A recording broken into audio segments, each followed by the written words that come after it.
ಬಳಪ ಹಿಡಿದ ಭಗವಂತ ಇರುತ್ತಾನೆ ನಮ ಸುತ್ತ ಅವತಾರ ನಾನಾ ರೂಪವೋ ನಮ್ಮೆಲ್ಲ ಹಣೆ ಬರಹ ತಿದ್ದಿ ಬರೆಯಲು ಕತ್ತಲೆಯಿಂದ ಬಹಂತ ನಮ್ಮ ಕೈಯ ಹಿಡಿಯುತ್ತ ಕರೆದೊಯ್ದ ಬೆಳಕು ತೋರಲು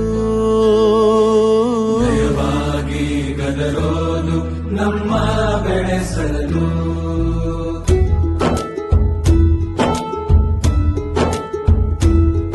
ಭಾಷೆ ಅಮೃತ ಕುಡಿಸೋ ತಾಯಾಗಿ ಭಾಷೆ ಅಮೃತ ಕುಡಿಸೋ ತಾಯಾಗಿ ಭವಿಷ್ಯ ಬರೆವಂತ ತಂದೆ ನೋವಾಗಿ